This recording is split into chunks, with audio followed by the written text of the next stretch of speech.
Hello everyone and welcome to yet another session of our NDA Math syllabus. आज जिस topic के बारे में हम लोग बात करने जा रहे हैं, we will be discussing the theory part of that chapter. और वो चैप्टर तुम्हारे एग्जाम पॉइंट ऑफ व्यू से एक बहुत ही इंपॉर्टेंट चैप्टर में काउंट किया जाता है। एनडीए मैथ्स के अंदर में एल्जेब्रा टॉपिक के अंदर कुछ टॉपिक्स ऐसे हैं जिससे तुम्हारे मैक्सिमम क्वेश्चन पूछे जाते हैं, प्लस दूसरी चीज होती है कि इन चैप्टर्स का एप्लीकेशन तुम्हें अलग अलग चैप्टर में भी देखने को मिलता है। तो उन्हीं में से एक चैप्टर है तुम्हारा सीक्वेंस एंड सीरीज।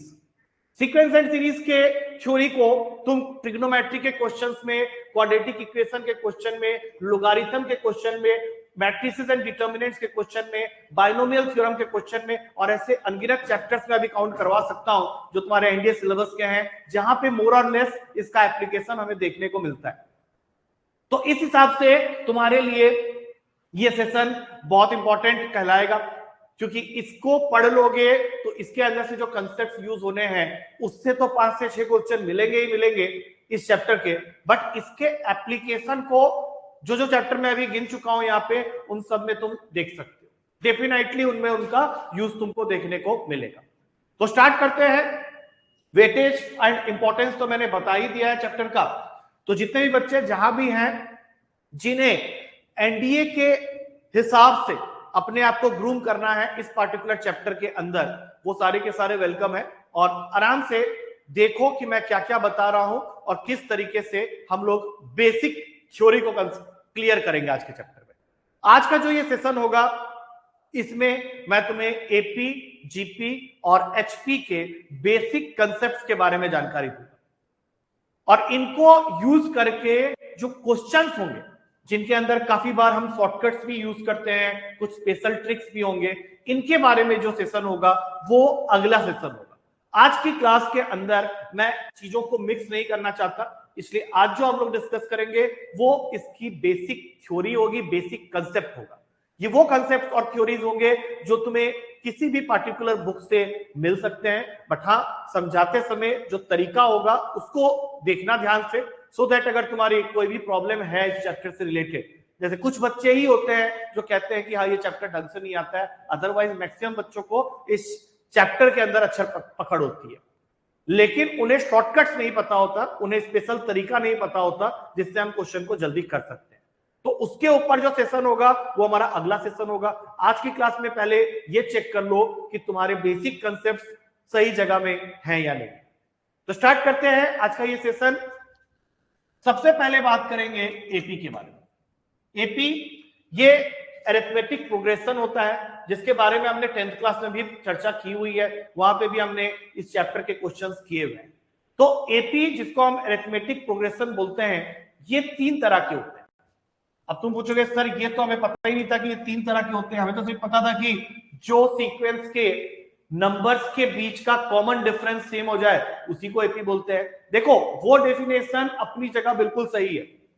जो डेफिनेशन हमें बुक से मिल जाएगा वो डेफिनेशन होता है कि इन अ सीक्वेंस अगर तुम्हारे पास 3 वैल्यूज हैं ए, बी एंड सी, और तुम कह रहे हो कि ये तीनों वैल्यूज एपी में हैं, तो जाहिर सी बात है कि b माइनस ए सी माइनस बी के इक्वल होगा, जिसको मैं बोलूंगा इज इक्वल्स टू डी। इस डी को मैंने स्मॉल रखा है, इसको हम लोग बोलते हैं कॉमन डिफरेंस। तो अगर तुम्हारे कंसेक्यूटिव टर्म्स के बीच का डिफरेंस सेम है तो तुम कह सकते हो कि तुम्हारा सीरीज एपी में है। और यहीं से आगे जाके जब तुम इसको सॉल्व करोगे तो b इधर आके बन जाएगा 2b और ये a इधर आके बन जाएगा a प्लस। तो ये तुम्हारा कंडीशन होता है किसी भी नंबर्स को एपी में होने का। लेकिन मेरा जो क्वेश्चन था स्टार्टिंग में वो ये था कि एपी कितने तरह के होते हैं। ये तो मैंने सिर्फ डिफाइन किया है अभी एपी को कि अगर बीच वाला नंबर के ट्वाइस की वैल्यू फर्स्ट और थर्ड नंबर के सम के बराबर आ जाए तो हम लोग कह सकते हैं कि कोई भी मेरा गिवन सीक्वेंस जो है वो एपी में। लेकिन अभी हम लोग ये जानेंगे कि एपी कितने तरह के होते हैं। इसके लिए मैं क्या करूंगा, एग्जांपल लेता हूं 1 3 5 7 डैश, यहां पे लिखता हूं 11 9 7 5 डैश और यहां लिखता हूं 2 2 2 2 डैश। अब अगर मैं तुम में से किसी को भी पूछूं कि इस पार्टिकुलर सीक्वेंस का अगला नंबर क्या होगा, तो मेरे हिसाब से 99.9% जनता इसका आंसर दे सकती है कि सर ये भी कोई पूछने का क्वेश्चन है, ये तो 9 होगा। अब ये 9 तुम लोगों ने कैसे बताया, तो तुम लोगों ने इसमें देखा कि कंसेक्यूटिव टर्म्स जो है वो दो दो के डिफरेंस में है, तो अगला टर्म लाने के लिए तुम्हें वो 2 का जो डिफरेंस है वो लास्ट नंबर में ऐड करने की जरूरत है, अपने आप ही 9 आ जाएगा। दैट मीन्स अगर तुम्हारा कॉमन डिफरेंस जो कि 2 इस केस में था ग्रेटर देन 0 है, तो ऐसे एपी को हम अपना पहला टाइप मानेंगे और इसको हम लोग बोलेंगे इंक्रीजिंग एपी। मतलब एपी का जो पहला टाइप हो गया वो डिपेंड कर रहा है तुम्हारे डी के वैल्यू के ऊपर। अगर तुम्हारा कॉमन डिफरेंस पॉजिटिव है या ग्रेटर देन 0 है, तो ऐसे एपी को हम लोग बोलते हैं इंक्रीजिंग एपी। अब अगर हम सेकंड एग्जांपल में आए, तो यहाँ 11 है, 9 है, 7 है, 5 है, तो ऑब्वियस सी बात है अगर मैं अगला टर्म पूछूं तो सारे बच्चे आराम से बता देंगे कि सर ये तो दो के डिफरेंस में जा रहा है। That means common difference in this case is -2, जो कि एक नेगेटिव वैल्यू है। तो नेगेटिव वैल्यू होने की वजह से इस एपी को हम लोग बोलेंगे कि it is my decreasing AP. तो अब तुम्हें पता चल गया कि एपी के दो टाइप्स क्या होते हैं। एक होता है इंक्रीजिंग एपी जो कि डी ग्रेटर देन 0 होने पे होता है, और एक होता है डिक्रीजिंग एपी जो तुम्हारा डी लेस देन 0 होने पे होता है। तो अब जाते हैं तीसरे टाइप ऑफ एपी के अंदर, जिसमें मैंने सारे वैल्यूज को सेम कर दिया। दैट मीन्स अगर कोई मेरे से पूछे या कोई तुमसे पूछे कि what is the common difference, तो यहां पे कॉमन डिफरेंस तो कुछ भी नहीं है। अब कुछ भी नहीं का मतलब मैथ्स में 0 होता है। इसका मतलब है कि अगला टर्म जब तुम इस सीक्वेंस का लिखोगे तो वो भी 2 होगा। तो अगर तुम्हारा कॉमन डिफरेंस 0 के इक्वल हो जाए, जो कि बहुत ही रेयरली ही तुम्हें देखने को मिलेगा, तो ऐसे एपी को हम लोग बोलते हैं कांस्टेंट। क्योंकि यहां नो चेंज वाला केस है, तो नो चेंज का मतलब कांस्टेंट होता है, तो इट इज योर कांस्टेंट।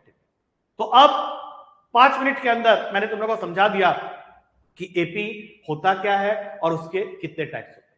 अब मैं इसके टर्म्स के बारे में बात करूंगा, क्योंकि अगला फॉर्मूला जो होगा बेसिक कंसेप्ट ऑफ एपी के अंदर वो उसके nth टर्म का फॉर्मूला होगा। मान लो इसी क्वेश्चन में मैं तुम लोग को अगला टर्म ना पूछ के इसी एपी का 50th या 100th टर्म पूछता, तो मेरे हिसाब से तुम लिख लिख के तो नहीं देखते। You must be searching for a formula. तुम्हें एक फॉर्मूला की तलाश होगी कि ऐसा क्या करें जिससे कि हम किसी भी टर्म की वैल्यू को बस फॉर्मूला लगा के ही निकाल लें। तो उसके लिए ये जानना जरूरी है कि what is the formula for getting the nth term. कोई भी टर्म अगर एपी का निकालना है तो उसके लिए हमें क्या करना, तो उसके लिए क्या करना होगा, मैं उसका कोई फॉर्मूला नहीं दूंगा, मैं उसका लॉजिक से तुम्हें समझाऊंगा कि ये फॉर्मूला आता कहां से। तो सबसे पहले वाले टर्म को ले लेते हैं ए। तो अब इसमें अगर ये एपी है तो जो कॉमन डिफरेंस है उसकी वैल्यू ऐड कर दो, तो अगला टर्म आ जाएगा ए प्लस डी। अब एपी होता ही कॉमन डिफरेंस से बना हुआ है, तो इसका अगला टर्म लाने के लिए तुम्हें क्या करना होगा, इसी के अंदर एक और डी ऐड करना पड़ेगा, तो ये बन जाएगा ए प्लस 2d। फिर इसका अगला टर्म लाने के लिए क्या करना होगा, इसी के अंदर एक और डी ऐड करना पड़ेगा, ये बन जाएगा ए प्लस 3d। अब यहां से देखना स्टार्ट करो कि जो तुम्हारा पहला टर्म था उसके डी का कोफिशिएंट या डी के साइड वाला नंबर था ही नहीं, दैट्स व्हाई हमने उसको लिखा ही नहीं था, तो ये बन गया था तुम्हारा फर्स्ट टर्म। तो फर्स्ट टर्म की पहचान क्या है कि डी के साइड वाला नंबर 0 है, मतलब उससे एक कम। ये है तुम्हारा सेकेंड टर्म। अब सेकेंड का मतलब है 2, लेकिन डी के साइड में कौन सा नंबर है, तो 2 से एक कम कर लो, तो वो बन गया ए प्लस डी या फिर ए प्लस 1d। फिर अगला टर्म क्या है तुम्हारा, that is your third term. Third मतलब 3 से एक कम करके यहाँ पे टी के साइड में जो नंबर तुम्हें दिख रहा है वो है 2। तो इससे तुम्हें ये आइडिया लगा कि जो भी टर्म हम लिखने जा रहे हैं उसमें सिर्फ इतना करना है कि ए तो लिखना ही है, लेकिन डी के साइड में जिस वैल्यू को हमें निकालना है उससे एक कम करके वैल्यू डी के आगे लगा देना है। So this will become the formula for nth term of any AP. अब जो मेरा पिछला क्वेश्चन था जिसमें मैंने तुम लोग को 1 3 5 7 करके नेक्स्ट वैल्यू पूछा था, अब मैं ये नेक्स्ट वैल्यू की जगह लिख देता हूं कि I am interested for 50th term. 50वां टर्म क्या होगा इस पर्टिकुलर एपी का। तो अकॉर्डिंग टू दिस फॉर्मूला, इस फॉर्मूला को जिसको हम लोग nth टर्म का फॉर्मूला बोलते हैं, जिसको हम लोग 3 तरीके से डिनोट भी करते हैं, या तो मैं इसको an लिख सकता हूं, या फिर इसको tn लिख सकता हूं, या फिर इसको l लिख सकता हूं। तो इस केस में मेरा 50th टर्म का मतलब हो गया A50 या फिर T50। तो कायदे के हिसाब से A is the first term, तो वो तो मेरा 1 है, प्लस 50 माइनस 1 मतलब 49, और कॉमन डिफरेंस 2 का था, 1 प्लस 98। तो सीधी सी बात है कि मुझे लिख के देखने की जरूरत नहीं है, मैंने फॉर्मूला से निकाल लिया है कि मेरा जो 50th टर्म होगा इस एपी का वो 99। आई होप सबको ये चीज समझ में आ गई होगी, क्योंकि है तो ये बहुत छोटी बात और तुमने पढ़ा भी होगा, लेकिन जिस तरह से मैंने बताया है इसका ध्यान रखना, सो दैट किसी भी क्वेश्चन में जो तुम्हारा एपी फॉर्म कर रहा है उसमें तुम आराम से अपने इस टर्म को फाइंड आउट कर सको। अब इसके बाद जो अगला फॉर्मूला हम लोग डिस्कस करने वाले हैं, that is the formula for sum up to n terms of an AP. अगर तुम्हें एक एपी दिया है और वो चाहता है कि तुम उसको किसी एक टर्म की वैल्यू ना बता के वहां तक का सम बताओ, तब तुम्हें जिस फॉर्मूले की जरूरत पड़ेगी वो फॉर्मूला दो तरीके से तुम लिख सकते हो। पहला n/2 whole multiplied with 2a plus n minus 1 into d, और एक और फॉर्मूला तुम यहां से निकाल सकते हो, n/2 लिख दिया, 2a को ब्रेक करके लिख दो a plus a plus n minus 1 into D. तो यहां से लेके यहां तक अब तुम देख सकते हो कि अभी थोड़ी देर पहले ही मैंने इसका फॉर्मूला बताया था कि this is your nth term, जिसको हम लोग an, tn या l से डिनोट करते हैं। तो ऐसा करते हैं, इसको हम लोग लास्ट टर्म मान लेते हैं, l मान लेते हैं, और एक फॉर्मूला और बन जाता है Sn is equals to n/2 whole multiplied with a plus n। तो तुमको ये दोनों फॉर्मूलाज Sn के मिल चुके हैं जो मोर और लेस सेम है, लेकिन किस जगह में कौन सा फॉर्मूला लगेगा ये डिसाइड करेगा तुम्हारा क्वेश्चन। अब इसका क्या मतलब हुआ, जिस क्वेश्चन में एपी दिया हुआ है और तुम्हें sum up to n terms दिया गया है निकालने के लिए, अगर उस एपी का तुम्हें फर्स्ट और लास्ट टर्म पता है और तुम्हें यह भी पता है कि तुम्हें सम कहां तक निकालना है, तो उसके लिए तुम हमेशा इस फॉर्मूला से काम कर सकते हो। लेकिन मान लो तुम्हारे क्वेश्चन में तुम्हें फर्स्ट टर्म तो पता है लेकिन लास्ट टर्म पता नहीं, और कॉमन डिफरेंस उसके बदले में तुम्हें पता है और साथ में ये भी पता है कि तुम्हें सम कहां तक निकालना है, किस टर्म तक निकालना है, तो in that case you can go with the first formula. ये चीज तुमको और अच्छे से तब समझ में आएगी जब मैं कुछ क्वेश्चंस तुम्हें करवाऊंगा। अभी फिलहाल हमने ये डिसाइड किया हुआ है कि ये हमारी थ्योरी क्लास है, तो थ्योरी क्लास के अंदर मैं क्वेश्चंस को मिक्स नहीं करना चाहता। तो आज की क्लास में तुम सिर्फ ये देखो कि हम क्या क्या कंसेप्ट्स के ऊपर में काम कर रहे हैं। तो अब तुम्हें एपी के बारे में चार चीजें पता चल चुकी हैं। पहली चीज कि एपी क्या होता है, उसका डेफिनेशन क्या है। दूसरी चीज टाइप्स ऑफ एपी क्या होता है। तीसरी चीज किसी भी एपी का nth टर्म कैसे निकालते हैं, और सबसे आखिरी में मैंने बता दिया कि किस तरह से sum up to n terms किसी भी एपी का निकाल सकते हैं। अब इसके बाद आता है द कंसेप्ट ऑफ एएम। अब इस एएम को लेकर बच्चों के दिमाग में बहुत सारे क्वेश्चन होते हैं, क्योंकि ये एएम सिर्फ यहां नहीं होता, स्टैटिस्टिक्स चैप्टर में भी होता है। लेकिन जब हम स्टैटिस्टिक्स में एएम की बात करते हैं तो उसका मतलब थोड़ा अलग होगा, और यहां पे जिस एएम की हम लोग बात कर रहे हैं इसका मतलब थोड़ा अलग होगा। अब ये क्या है, ध्यान से समझना। एएम का फुल फॉर्म होता है अरिथमेटिक मीन, जिसको हिंदी में बोलते हैं समांतर माध्य। तो अरिथमेटिक मीन अगर तुम्हें निकालना है दो वैल्यूज के बीच में, तो इसका मतलब होता है कि क्वेश्चन तुमसे ये कह रहा है कि इन दोनों वैल्यूज के बीच एक ऐसी वैल्यू डालो जिससे कि ये पूरा सीरीज एपी में कन्वर्ट हो जाए, और उसके लिए तुम्हें क्या करना पड़ेगा कि तुम्हें इन दोनों वैल्यूज को ऐड करके डिवाइड करना पड़ेगा 2 से। फॉर एग्जाम्पल, अगर मैंने ए को 2 और बी को ले लिया है 8, और मैं तुम लोग को बोल रहा हूं कि इन दोनों वैल्यूज के बीच एक ऐसी वैल्यू डालो जिससे कि ये तीनों वैल्यूज एपी में कन्वर्ट हो जाए, तो तुम्हें जिस वैल्यू की तलाश है उसी को हम लोग अरिथमेटिक मीन बोलते हैं, जिसको निकालने का फॉर्मूला मैं यहाँ पे दे चुका हूं। तो सीधा फॉर्मूला में डाल के ये वैल्यू हो जाएगा 2 + 8/2 दैट इज 10/2 दैट मीन्स 5। तो जो वैल्यू इन दोनों के बीच में आएगा और जिससे ये सीरीज एपी में कन्वर्ट हो जाएगी दैट इज 5। तुम खुद ही चेक कर सकते हो, 2, 5, 8 मतलब 5 - 2 3, 8 - 5 3।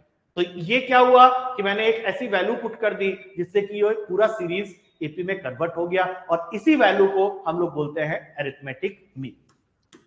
अब जरूरी नहीं है कि हर बार तुमको दो वैल्यूज के बीच एक ही अरिथमेटिक मीन डालने को एग्जामिनर बोले, वो तुम्हें बहुत सारे अरिथमेटिक मीन डालने के लिए भी बोल सकता है।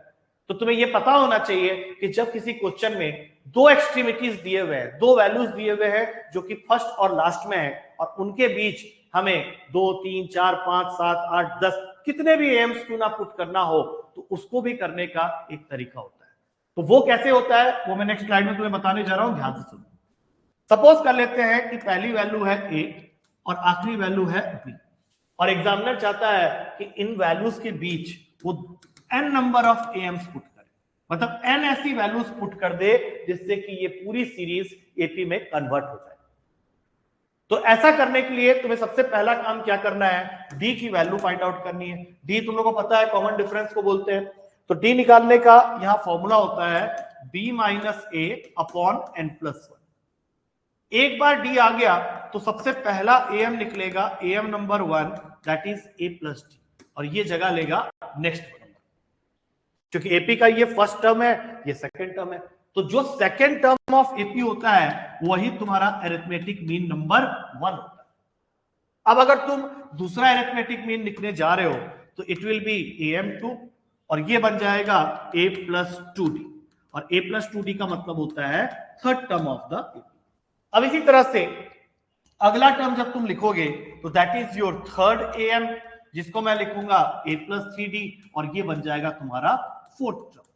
तो इस तरह से हम कोई भी नंबर ऑफ एम्स पुट कर सकते हैं, उसकी वैल्यू निकाल सकते हैं, और ये जान सकते हैं कि मेरा सीरीज एपी क्रिएट कर रहा है या।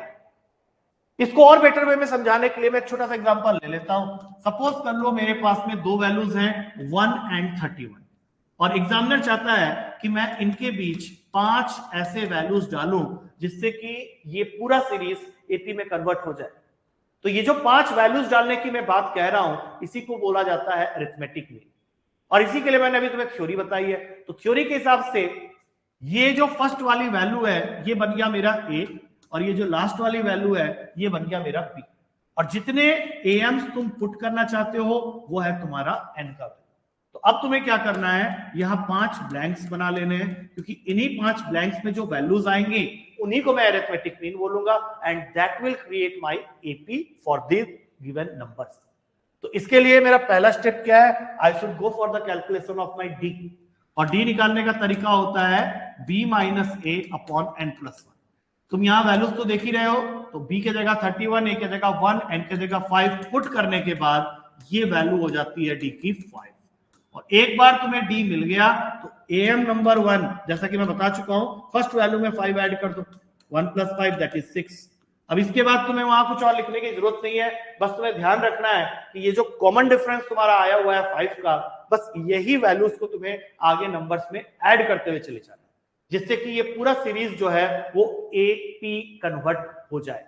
तो 6 में 5 ऐड किया 11, 11 में 5 ऐड किया 16, 16 में 5 ऐड किया 21, 21 में 5 ऐड किया 26, और अब जैसा कि तुम देख सकते हो कि अगला 5 ऐड होते ही तुम्हें उस सीक्वेंस का आखिरी नंबर दैट इज 31 मिल जाएगा। That means now I can say कि ये जो 5 एम्स मैंने पुट किए हैं, इससे ये पूरा सीक्वेंस जो है मेरा वो एपी में कन्वर्ट हो गया है with common difference of 5। I hope it is clear to all of you. जो भी इसको देख रहे हैं, ध्यान से सुन रहे हैं, उसको, उन लोगों को मेरी सारी बातें समझ में आ रही है। और इसी के अंदर से हम लोग एक प्रॉपर्टी बनाने वाले हैं कि ये जितने भी एम्स तुम पुट करते हो between two values A and B, the sum of all those n AMs between A and B is always equals to n/2 whole multiplied with A plus B. अब ये जरा ध्यान से समझना कि ये मैंने क्या बात बोली, क्योंकि काफी बच्चे शायद इस चीज को अभी कैच नहीं कर पाए होंगे, बट अगर मैं ध्यान से समझाऊंगा, ध्यान से सुनो, सारी चीजें समझ में आएंगी। ये फॉर्मूला क्या कह रहा है कि जितने एम्स तुमने पुट किए हैं, जैसे इस क्वेश्चन में मैंने 5 एम्स पुट किए हैं, तो इन एम्स का जो सम होगा, जिसको मैंने लेफ्ट हैंड साइड में बोला है sum of n terms between A and B, तो इसकी वैल्यू हमेशा इक्वल होगी n/2 whole multiplied with a plus B, जिसमें a होगा तुम्हारा फर्स्ट नंबर एंड b होगा लास्ट नंबर। तो ऐसा करते हैं, इस फॉर्मूला को प्रूफ कर देते हैं विथ दिस एग्जांपल। तो एक काम करो, ये सारे वैल्यूज को ऐड कर लो, because this is what given in the left hand side. 6 plus 11 is 17, 17 plus 16 is 33, 33 plus 21 is 54 and 54 plus 26 is 80. That means इस फॉर्मूला का लेफ्ट हैंड साइड हो गया है 80। और अगर मेरा ये फॉर्मूला सही है तो फिर मेरा जो राइट हैंड साइड है इस फॉर्मूला का वो भी मुझे 80 देना चाहिए। तो अब जरा देखते हैं कि राइट हैंड साइड में लिखा क्या है। तो सबसे पहली चीज लिखी है n/2 और n क्या है मेरा 5। तो मैं यहां पे लिखूंगा 5/2 मल्टीप्लाइड विथ, अब देखो मल्टीप्लीकेशन में क्या है a plus b, that means first and last number का सम। तो फर्स्ट नंबर है 1, लास्ट नंबर है 31। तो पूरा आंसर हो गया 5/2 इंटू 32, जिसको काटते ही तुम्हारा 5 इंटू 16 80। अब ये देख सकते हो ये दोनों वैल्यूज तुम्हारे सेम। और इसी तरह ये पता चल गया कि किसी भी एम्स को जब तुम ऐड करते हो तो उन n एम्स का जो सम होगा that will be always equals to n/2 into a plus. और यहीं पे हमारे एपी के बेसिक कंसेप्ट खत्म होते हैं। अब हम लोग ग्रेजुअली मूव करेंगे जीपी की तरफ। देखो मैं ये नहीं कह रहा हूं कि जितना मैंने बताया एपी के बारे में दैट इज कंप्लीट थ्योरी। मैंने साफ साफ तुम लोगों को स्टार्टिंग में बोला था कि मैं वो बातें इस सेशन में करने वाला हूं जो तुम्हारे बुक में अवेलेबल है। तो ये जो बातें मैंने भी बताई हैं ये सारे के सारे तुम्हारे बुक में अवेलेबल है, बट इसके अपार्ट कुछ कंसेप्ट्स हैं, कुछ ट्रिक्स हैं, कुछ स्पेशल फॉर्मूला है, कुछ स्पेशल टेक्निक्स हैं जिससे तुम क्वेश्चंस को इजी वे में कर सकते हो। इसके बारे में मैं अगले सेशन में बताऊंगा। अब हम लोग अपना नेक्स्ट सीक्वेंस डिस्कस करेंगे। ये वो सीक्वेंस है जो तुमने 11वीं क्लास में पढ़ी थी, दैट इज जीपी। इसका फुल फॉर्म होता है ज्योमेट्रिक प्रोग्रेशन, हिंदी में इसको गुणोत्तर श्रेणी बोलते हैं। तो डिस्कस करते हैं कि ये क्या होता है, क्योंकि ये काफी बच्चों का क्लियर नहीं होता है। एपी इसलिए क्लियर रहता है क्योंकि वो 10th में पढ़ चुके होते हैं, एपी एक बार रिपीट हो जाता है उनका, बट जीपी पहली बार तुम 11th में ही पढ़ते हो। तो ये जीपी क्या होता है, अगेन सेम थिंग, हम लोग स्टार्ट करेंगे डेफिनेशन के साथ। अगर मान लो कोई भी 3 वैल्यूज हैं ए बी एंड सी और तुम ये कह रहे हो कि ये तीनों वैल्यूज जीपी में, तब तुम्हें यहां पे कॉमन डिफरेंस नहीं देखना है, यहां पे तुम्हें देखना है कॉमन रेशियो। अब कॉमन रेशियो किसका देखोगे, तो second term upon first term and third term upon second term, मतलब कंसेक्यूटिव टर्म्स का रेशियो लेना है, लेकिन आगे वाले वैल्यू का पीछे वाले वैल्यू के साथ रेशियो लेना है। जैसे एबीसी लिखा है तो इन दोनों वैल्यूज को अगर मैं देख रहा हूं तो second value upon first value, और अगर मैं इन दोनों वैल्यूज को देख रहा हूं तो third value upon second value, ये सेम होना चाहिए। और ये जिस वैल्यू के सेम होगा उसको हम लोग स्मॉल आर से डिनोट करके बोलते हैं कॉमन रेशियो। आई होप ये चीज तुम्हें समझ में आ रही होगी। विथ एग्जांपल्स भी मैं समझा दूंगा, पहले इसका कंडीशन बना लेते हैं। कंडीशन कैसे बनेगा, जस्ट क्रॉस मल्टीप्लाई। तो यहां से तुमको मिला b² इक्वल्स टू ac। इसका मतलब है कि आगे से कहीं पे भी तुम्हें 3 वैल्यूज दिख जाए और तुम्हें पता करना हो कि वो जीपी में है या नहीं, तो तुम्हें क्या करना है, बीच वाले वैल्यूज का स्क्वायर कर देना है और ये देखना है कि जो भी स्क्वायर करके तुम्हें वैल्यू मिली है क्या वो फर्स्ट और थर्ड वैल्यू के प्रोडक्ट के इक्वल है। अगर है तो वो जीपी में है, अदरवाइज नहीं। अब बात करते हैं कि जीपी जैसे एपी के 3 टाइप्स होते थे उसी तरह से जीपी के भी 3 टाइप्स होते हैं। इसको हम लोग क्लासिफाई करते हैं again increasing GP, decreasing GP and constant GP. लेकिन इसमें कैसे डिसाइड किया जाए कि तुम्हारा जीपी इंक्रीजिंग है, डिक्रीजिंग है या कांस्टेंट है, तो वो कॉमन रेशियो की वैल्यू पे डिपेंड करता है। फॉर एग्जांपल मैंने ले लिया 1 2 4 8 डैश, यहां पे लिख दिया 81 27 93 डैश, और यहां पे लिख दिया 2 2 2 2 2 डैश। तो हर क्वेश्चन के अंदर में तुम्हें कुछ ना कुछ देखने को मिलेगा। जैसे यहां पे अगर हम लोग देखें तो अगला नंबर अगर मैं पूछूं तो अधिकतर बच्चे बता देंगे कि सर 16। क्यों, क्योंकि तुम्हें ये दिख रहा है कि अगला नंबर लाने के लिए तुम्हें 2 से मल्टीप्लाई करना पड़ रहा है, या तुम ये कह लो या फिर ऐसे समझो कि सेकंड टर्म को जब तुम फर्स्ट टर्म से डिवाइड कर रहे हो तो in all the cases you are getting answer as 2/1 4/2 8/4, ये सारी की सारी वैल्यूज 2 के इक्वल है। तो अगर तुम्हें इस सीक्वेंस का अगला नंबर लिखना है तो फिर तुम्हें क्या करना पड़ेगा, तुम्हारे लास्ट वैल्यू के साथ इस वैल्यू को मल्टीप्लाई करना होगा। That is your common ratio. और जैसा कि तुम देख सकते हो कि r की वैल्यू 2 है, दैट मींस r मेरा ग्रेटर देन, तो ये पहचान होती है इंक्रीजिंग जीपी की। जिस जीपी के अंदर तुम्हारा कॉमन रेशियो ग्रेटर देन 1 है, समझ जाओ कि वो जीपी तुम्हारा इंक्रीजिंग जीपी। जैसे वहां होता था कि डी अगर ग्रेटर देन 0 हो जाए तो वो इंक्रीजिंग एपी बन जाता था, यहां पे अगर आर तुम्हारा ग्रेटर देन 1 हो जाए तो वो तुम्हारा इंक्रीजिंग जीपी। अब ठीक इसका उल्टा यहां देखो डिक्रीजिंग में क्या हो रहा है, 81 27 93। अब तुमको मैं पूछूंगा नेक्स्ट नंबर क्या है तो तुम बोलोगे अरे सर 27/81, 9/27 और 3/9। ये सारे के सारे वैल्यूज कैंसिल होने पे हमें एक फिक्स्ड रेशियो दे रहे हैं एंड दैट रेशियो इज 1/3। अब चूंकि तुम्हारा r 1/3 आ गया है तो 3 को 1 लिखने के बाद ही 1/3 मिलेगा, मतलब r तुम्हारा लेस देन 1। तो जब तुम्हारा कॉमन रेशियो लेस देन 1 हो जाए तो समझ जाना वो डिक्रीजिंग जीपी है। और सबसे आखिरी में जैसा कि तुम देख सकते हो कि इसके तो सारे वैल्यूज ही सेम है, तो जब तुम कॉमन रेशियो निकालोगे तो 2/2 हर केस में 1 देगा, तो यहां और कुछ नहीं करना है, 1 लिख दो और सीधी सीधी कहानी हो गई कि अगर तुम्हारा कॉमन रेशियो एग्जैक्टली 1 के इक्वल हो जाए तो फिर वो बन जाता है तुम्हारा कांस्टेंट जीपी। तो तुमने ये सीख लिया कि कैसे चेक करते हैं कि जीपी कोई सीरीज है या नहीं, कितने टाइप्स के जीपी होते हैं। तो अगला नंबर फिर से nth टर्म का आया। अब जैसे हमने एपी में nth टर्म निकाला था उसी तरह से जीपी में nth टर्म निकालेंगे। कोई भी सीरीज है और उसका तुम्हें कोई भी टर्म निकालने के लिए मैं बोल दूं, जैसे अभी हमने एक क्वेश्चन किया था 1 2 4 8, अगला टर्म तुम लोगों ने बता दिया था, लेकिन मान लो मैं इसका तुम्हें 20th टर्म पूछता, तब ऐसा तो नहीं है कि तुम लिख लिख के देखते, तब तुम्हें जरूरत पड़ती है एक फॉर्मूला की। तो उस फॉर्मूला को हम लोग उसी तरह से डिराइव करेंगे जैसे हमने एपी का फॉर्मूला डिराइव किया। तो वो सबसे पहले लिख लो ए और इसमें अगला कॉमन रेशियो मल्टीप्लाई करके नेक्स्ट टर्म मिल जाएगा ए आर, और फिर इसमें तुम कॉमन रेशियो मल्टीप्लाई कर दो तो अगला टर्म मिल जाएगा ए आर स्क्वायर, फिर इसमें तुम स्मॉल आर कॉमन रेशियो की वैल्यू मल्टीप्लाई कर दो तो अगला टर्म मिल जाएगा A R cube.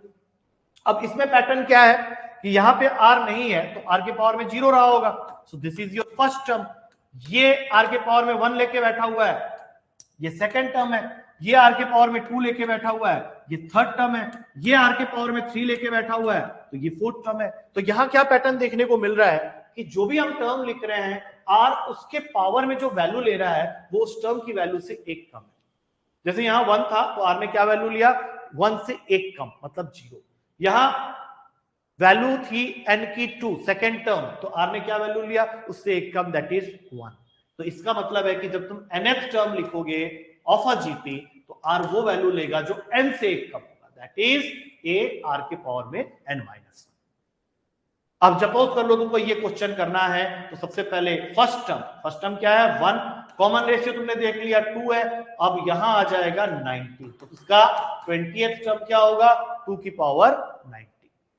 I hope it makes sense, तुम्हें ये चीजें समझ में आ रही है। जैसे वहां पे nth टर्म का फॉर्मूला tn an और l से हम लोग डिनोट करके लिखते थे a + n - 1 × d, उसी तरह से nth term of a GP होगा a r के पावर में n - 1, इसको मैं an से डिनोट कर सकता हूं, tn से भी डिनोट कर सकता हूं। अब उसके बाद इसमें आता है सम निकालने का फॉर्मूला, जैसे हमने एपी में पढ़ा था। तो सम ऑफ n टर्म्स अगर तुम किसी जीपी का निकाल रहे हो, यहां पे क्या होगा कि इसके दो केसेस बन जाएंगे, क्योंकि जैसा कि मैंने बताया हुआ है कि कॉमन रेशियो जो है वो ग्रेटर देन 1 भी हो सकता है, लेस देन 1 भी हो सकता है। तो डिपेंडिंग ऑन द इंक्रीजिंग और डिक्रीजिंग जीपी तुम्हारा sum up to n terms का फॉर्मूला वेरी करेगा। तो अगर तुम्हारा जीपी इंक्रीजिंग है, दैट मींस r की वैल्यू अगर ग्रेटर देन 1 है तो sn निकालने का फॉर्मूला है a whole multiplied with r के पावर में n - 1 अपॉन r - 1। लेकिन वही अगर तुम्हारा r लेस देन 1 है और इस केस में अगर तुमको sn निकालना है तो ये फॉर्मूला मेरे पास थोड़ा सा चेंज होगा, आगे पीछे हो जाएंगी चीजें, मतलब a whole multiplied with 1 minus r के पावर में n अपॉन 1 माइनस। ध्यान रखना इसको लेके तुम्हारे पेपर में क्वेश्चंस पूछे जा सकते हैं, बट जब सम की बात हो रही है तो एनडीए के पेपर में एक पार्टिकुलर क्वेश्चन जीपी का जरूर आता है, लेकिन वो होता है sum up to infinity find करने। ध्यान रखना ये क्वेश्चन कई बार तुम्हारे पेपर में पूछे गए हैं। If you check the previous year paper question, वहां पे तुम्हें ये चीज देखने को मिलेगा कि तुम्हारे इस पार्टिकुलर सेगमेंट से क्वेश्चन पूछे गए हैं कि अगर कोई जीपी है जो इनफाइनाइट या इंफिनिटी तक जा रही है तो उसका सम निकालने के लिए पूछा जाता है। Sum up to infinity of a GP या फॉर अ जीपी, उसका फॉर्मूला होता है s infinity is equals to a upon 1 minus r। यहां पे मैं एक छोटा सा एग्जांपल देके समझाने की कोशिश करूंगा। सपोज कर लो कि तुम्हारा आया हुआ क्वेश्चन ही है, ये है तुम्हारा सीरीज, लेकिन उसने तुमको ये नहीं बताया कि इसका सम तुम्हें कहां तक फाइंड करना है। जहां पे तुम्हें ये डॉट डॉट डॉट डॉट करके छोड़ दिया जाए तो समझ जाना कि वो सीरीज जीपी है और वो सम तुमको इंफिनिटी तक पूछ रहा है। तो पहले सीरीज जीपी है या नहीं ये डिसाइड कर लेते हैं। अब इसको ऐड सब्ट्रैक्ट मत करो, सीधा इसको एक टर्म मानो दैट इज 3 और इसको दूसरा टर्म मानो दैट इज -1। तो कॉमन रेशियो तुम्हारा हो जाएगा माइनस का 1/3। अगले टर्म को भी चेक कर सकते हो, यहां +1/3 है या -1 है, इसको डिवाइड करोगे तो अगेन कॉमन रेशियो -1/3 आएगा। तो इसके अंदर से तुमको सम अप टू इंफिनिटी निकालने के लिए बोला गया है। तो ए तो हो गया तुम्हारा 3 और कॉमन रेशियो यहाँ पे माइनस का 1/3 है। तो जैसे ही तुम फॉर्मूला में पुट करोगे माइनस माइनस प्लस हो जाएगा और इसको सॉल्व करके तुम्हारा फाइनल आंसर आएगा 9/4। ऐसे क्वेश्चंस हम लोग और भी करेंगे हमारे क्वेश्चंस वाले सेक्शन के अंदर में। अभी फिलहाल सिर्फ ये फॉर्मूला को याद करने की जरूरत है। लास्ट कंसेप्ट इसके अंदर बच जाता है जीएम का, जो कि मैं कंप्लीट करा दूंगा आज के ही सेशन में, and that will be all for today. अगले सेशन में फिर हम लोग डिस्कस करेंगे, क्योंकि एचपी से ज्यादा क्वेश्चन आते नहीं है तो उसके बारे में ब्रीफ में मैं तुम लोगों को बता दूंगा। और एक पर्टिकुलर एरिया होता है relation between am GM and HM का, जो कि काफी इंपॉर्टेंट है, उसके बारे में भी हम लोग अगले सेशन में डिस्कस करने वाले हैं। और उसके बाद समेशन सीरीज होती है, उसके बारे में बताने के बाद ही हम लोग शॉर्टकट्स में जाएंगे and then gradually we will move for the question round. तो आज की क्लास का आखिरी कंसेप्ट है हमारा जीएम। जैसे अभी थोड़ी देर पहले हमने अरिथमेटिक मीन की बात की थी, उसी तरह से जीएम होता है मेरा ज्योमेट्रिक मीन। हिंदी में इसको गुणोत्तर माध्य बोलते हैं। डेफिनेशन वही रहेगा, मान लो तुम्हारे पास दो वैल्यूज हैं ए एंड बी और तुम्हें इनके बीच एक ऐसी वैल्यू डालनी है जिससे कि ये पूरा सीरीज जीपी में कन्वर्ट हो जाए, तो उस एक वैल्यू को हम लोग बोलते हैं ज्योमेट्रिक मीन। तो अगर सिर्फ दो वैल्यूज की बात है तो जीएम निकालने का फॉर्मूला होता है अंडर रूट का ए बी। फॉर एग्जाम्पल अगर तुम A2 और B8 लेके मुझे बोलो कि इनके बीच एक ऐसी वैल्यू डालो जिससे कि तीनों वैल्यूज GP क्रिएट करे, तो वो वैल्यू निकालने के लिए ये फॉर्मूला यूज कर सकते हैं। फॉर्मूला के हिसाब से ये हो गया 2 × 8 पूरे का under root over of 16 that means 4। मतलब जो वैल्यू तुम तलाश कर रहे थे 2 और 8 के बीच में डालने के लिए जिससे कि ये सीरीज जीपी क्रिएट करे, वो वैल्यू तुम्हें मिल चुकी है 4 और इसी वैल्यू हम लोग बोलते हैं जीएम। लेकिन अगेन आई विल से कि एग्जामिनर के लिए जरूरी नहीं है कि वो तुमको बार बार एक ही जीएम निकालने के लिए बोले। वो तुम्हें दो एक्सट्रीमिटीज या दो ए और बी की फर्स्ट एंड लास्ट वैल्यू देके उनके बीच N number of geometric mean find out करने के लिए कह सकता है। तो उस केस में क्या करना है, ध्यान से सुनो। मान लो ये मैं थोड़ी एक्सट्रीमिटीज बढ़ा देता हूं और इनके बीच में मुझे n number of values put करना है जिससे कि ये पूरा सीरीज जीपी में कन्वर्ट हो जाए, तो इन्हीं वैल्यूज को हम लोग ज्योमेट्रिक मीन बोलते हैं। अब इसके लिए तुम्हें क्या करना है, वहां तो हमने डी निकाला था, यहां पे हम लोग आर निकालेंगे और उसका फॉर्मूला लगाएंगे b/a whole raise to the power of 1/n+। ठीक इसके बाद फर्स्ट जीएम आएगा तुम्हारे पास, जीएम नंबर 1, जिसका फॉर्मूला बन जाएगा AR which is nothing but second term of the GP। फिर अगला जीएम निकालेंगे जीएम नंबर 2, तो यहाँ पे AR² लिखना पड़ेगा जो कि बन जाएगा तुम्हारा थर्ड टर्म। इसी तरह से कोई भी जीएम निकालना है जीएम नंबर n, तो उसका फॉर्मूला बन जाएगा AR के पावर में n, लेकिन वो बन जाएगा n+1th term of the GP। अब इसको समझाने के लिए मैं एक छोटा सा एग्जांपल ले लेता हूं। सपोज कर लो यहाँ 3 है और यहाँ 729 और मेरा क्वेश्चन मुझे बोल रहा है कि मुझे इनके बीच 4 जीएम्स पुट करने हैं। मतलब मुझे ऐसी 4 वैल्यूज डालनी है जिससे कि ये पूरा सीरीज जीपी में कन्वर्ट हो जाए।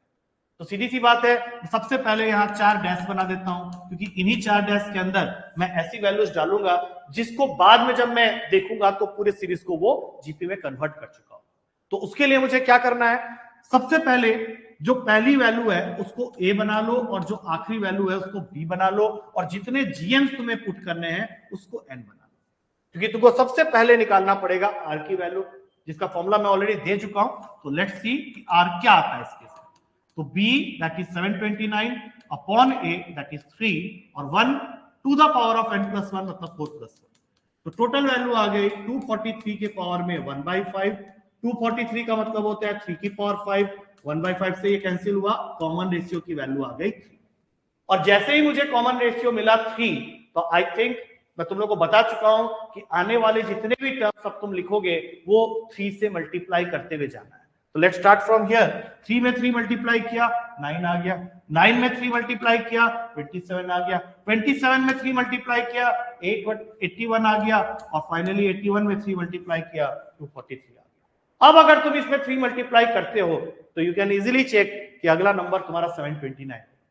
दैट मीन्स ये जो 4 वैल्यूज तुमने इन दोनों वैल्यूज के बीच में पुट किए हैं, ये है तुम्हारे जीएम, क्योंकि इस 4 वैल्यू ने इस पूरे सीरीज को कन्वर्ट कर दिया है किसमें, GP. So this is all about your GM concept. और आज के सेशन में हम लोगों ने एपी और जीपी से रिलेटेड जो भी बेसिक कंसेप्ट्स हैं, जो भी बेसिक थ्योरी हैं, जो भी बुकिश थ्योरी हैं, वो कंप्लीट किया है। एंड आई होप कि तुम्हें एपी जीपी के बारे में अब अच्छी तरह से समझ में आ गया होगा। हमारे आने वाले सेशंस में हम लोग डिस्कस करने वाले हैं, जैसे स्पेसिफिकली कल के सेशन में we will be discussing about the HP concept, जो कि ज्यादा इंपॉर्टेंट है नहीं, उससे बहुत बेसिक चीजें पूछी जाती है। वो कंप्लीट करके relation between am GM HM हम लोग डिस्कस करने वाले हैं, और स्पेशल समेशन सीरीज को भी डिस्कस करेंगे। उसके बाद में मैं तुम्हें शॉर्टकट्स की क्लास में ले जाऊंगा, और फिर हम फाइनली क्वेश्चन राउंड में जाएंगे। तो इन सारी थ्योरीज को अच्छी तरह से स्टडी कर लेना। अगर नोट्स बना रहे हो तो बहुत अच्छी बात है, क्योंकि ये काफी काम आएगा तुम्हें लास्ट मोमेंट रिवीजन के लिए। एंड देन अगली क्लास में we will be discussing more about the theory part of this chapter. Till then take care and have a good day. Thank you all of you.